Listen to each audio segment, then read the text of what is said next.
Alright, so in this episode, we're basically just going to be talking about a couple of things I've been learning.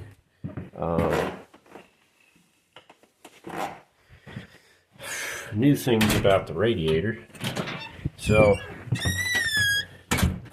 I was looking online and was looking to get a proper replacement radiator.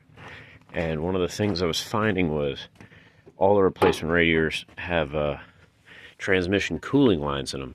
And I started asking myself, well, shit, I don't know if a manual transmission takes a oil cooler. This one doesn't have coolant lines, so am I overheating my transmission? I learned that that's not the case, so that is answered. I do not need a transmission cooler for a manual, because it's running gear oil in it anyway. And all your heat's generated from a torque converter. But besides the point, that I learned. Up here I learned that I don't have an air filter at all. That's basically what all my air's been going through. I got like bugs and stuff in there. And also, as I pulled the lid off and I noticed this, and I'm like, dude, what the hell is this?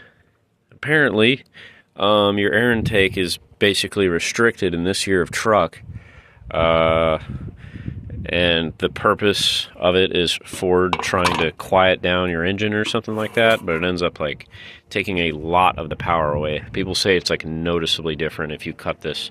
They call it the soup bowl. Cut that off. So I'll be taking this off. I'm not really worried about it right now because I don't even have an air filter. We'll probably revisit that in one swoop. We'll get an angle grinder and go to town on this thing. But outside of that, I was looking at the transmission, and there's two fill ports on the right side. Or sorry, there's a drain port and like a fill port, one you'd check the level with. And come to find that I'm not even going to try and loosen it without throwing a little bit of PB on there. Because she looks pretty on there. There's another thing. Oh yeah, I was going to use the hoses that are already attached to the radiator. There's so much hose stock here that I'm pretty sure I can make something work if I put a proper radiator in here. So that's good. And I have some kind of coolant leak. I think it's my heater core, but I'm unsure.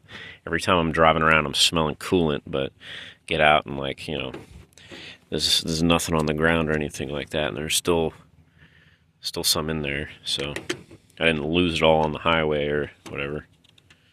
Anyway, yeah, that's about it.